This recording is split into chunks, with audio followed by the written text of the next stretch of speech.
Nothing's more neutering to a man than a divorce. And if you're going through one, you know exactly what I'm talking about. It's emasculating, and you might as well be both lactating and ovulating at the same time. You're so full of self-doubt, shame, and you bitch to anyone that would listen to your situation. You're going through some real traumatic event, and no one can really understand, and you lost your balls in the process. Your confidence meter, it's so low that even if people don't know you, they somehow seem to sense that you're oozing some bad energy. But that ends now, because after watching this video, you're going to both feel and appear more confident to the general public. So, how can you make yourself feel more confident? Let's discuss, and let's start revving that engine.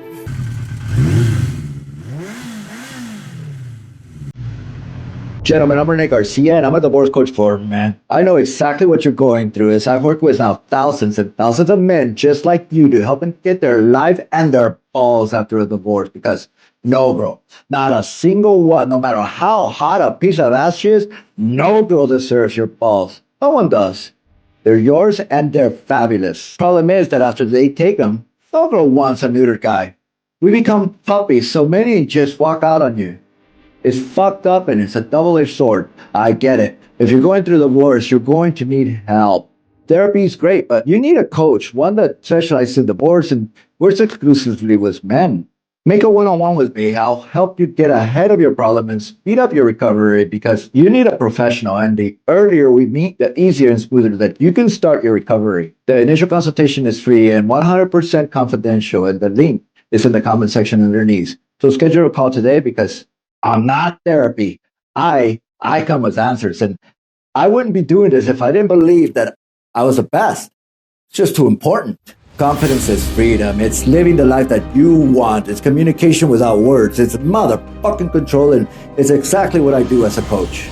To be confident, you don't have to reinvent the wheel, but you do have to reinvent yourself. Model yourself after others that appear more confident. That's what high status people do.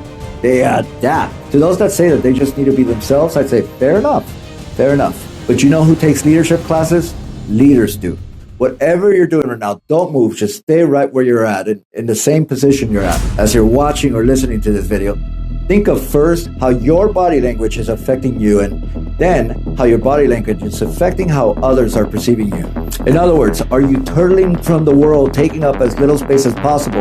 Or are you just leaning back passively, watching the video, getting easily distracted? Or are you properly seated in control, listening with intent and purpose? Try the latter and see how much more you're going to get out of this in other videos. Think about it. If sitting in a particular way can improve your attention by, say, let's 10%, think of the overall impact that body movement makes to your confidence. Do you have confidence rituals before doing something, like listening to music or clapping prior to doing something, or even pacing back and forth? What I'm saying here is that the way you sit, stand, the way you look at people, they all have an impact, not just on others, but also at yourself. When you need to bring your A game, do it whilst you're standing up. That's why I record standing up rather than when I'm sitting down. Your energy, attention just naturally increases along with your confidence. And frankly, as the saying goes, motion drives positive emotion. I mentioned earlier that confident people are internally led. Here's the thing. People think that confident people, that we can do whatever the fuck we want without caring what other people think. That's stupidity. That's not confidence. We care what people think, and we ask for feedback. We just don't allow it to guide us as much because, well, we're internally led.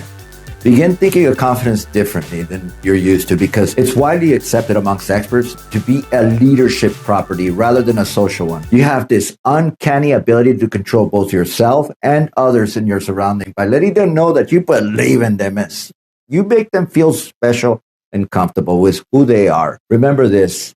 Someone with strong self-assurance doesn't lead by making others feel inferior. That's wrong. And again, that's just arrogance. They lead by lifting others up to our level. And that's a win-win for everyone. Now, where would I start if I wanted to appear more confident? I say right here, with my hands and my forearms. It's the first thing I was taught in leadership. And we communicate more with our hands than we give it credit. And confident people tend to show my hands much more often. The first thing I do when I'm feeling insecure is I hide my hands. I just put them on the table and make sure nobody's seeing them. I use them as a security blanket. Think of a situation where you went up to a random girl that you like. Where were your hands? Chances are that they were in their pocket. Try to show security, even when you're feeling insecure, by showing them. So rather than saying, I think you're incredibly attractive. You see how my hands they were in my pockets and I was turtling, like trying to hide my head? Show openness and control using your hands. I think you're incredibly attractive. Confident people show smooth, just broad gestures in a non-threatening way when they're speaking. They take advantage of the space around them. They get people's attention because gestures enunciate what you're trying to say and it establishes trust. The one commonality seen amongst viral videos from TED Talks, more yes are being used. Then there's the cadence and the tonality of your voice. How you say something is more important than what you say. Voice command, it shows purpose. Take a look at Al Gore. This is him addressing the elephant in the room during his very own acceptance speech as a presidential candidate. I know I won't always be the most exciting politician. He actually said that. But take a look at him today giving a speech at Harvard. I refuse to believe that we as human beings do not have a sufficient capacity to make changes of the magnitude that are now necessary to save our future. I mean, the dude's clearly been trained. Who takes leadership classes? Leaders do. Now, I realize that you're not giving a speech, but practice, even when ordering a cold brew at a Starbucks. Talk to the barista with tonality. Matt, you know what? Let me have a venti cold brew. Add half and half and vanilla sweetener. Sure, your name? Rene. R-E-N-E. One E at the end. Two E's. Girl's name. One E. Very masculine name in my country. Say that instead of, hi, let me have a vanilla cold brew with half and half and sweetener. Use the person's name because let's face it, when you hear your name, the person not only has your curiosity, but they have your attention. And that's why I wear earpods when I record, because to me, it's all about rhythm. I write my shit down, I put where I need to pause, and then I practice. And then when it's time to record, I just listen to music. That's confidence, and confidence is practice. Doesn't come natural, but start small, like ordering a cold brew from Starbucks, or I don't know, go to McDonald's and order a Big Mac value meal. Doesn't matter. It's wherever you go.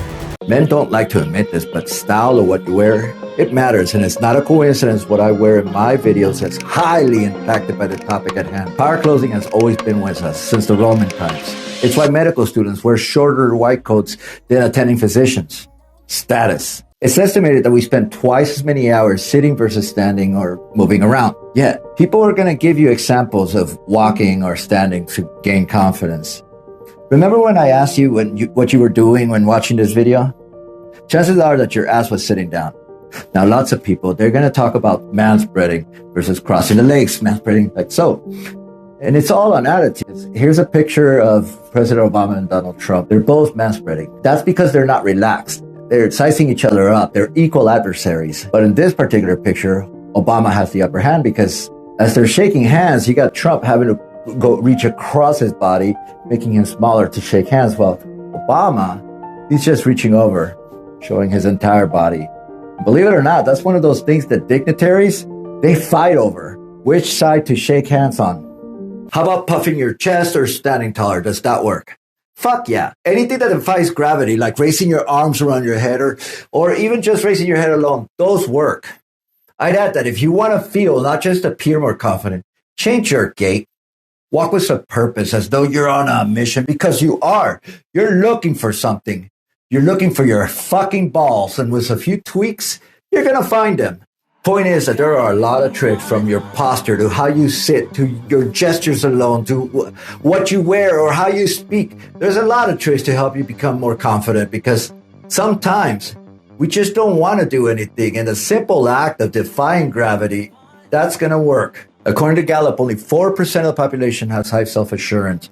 It's fucking rare. And I say this with utmost humility, that self-assurance is one of my top strengths. Something that I took for granted up until I got divorced and I lost my balls in the process of trying to make my ex happy. Confidence building is top of mind, and I'm going to turn your life around, and I'm going to have you stop second guessing yourself and begin taking charge of your life. As we look for coaches, say fitness coaches, we look for the ones that are more fit because they know what they're doing.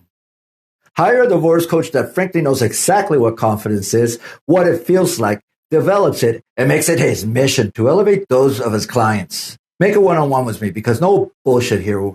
When I'm done with you, you're going to have people envy the level of confidence just by them looking at you.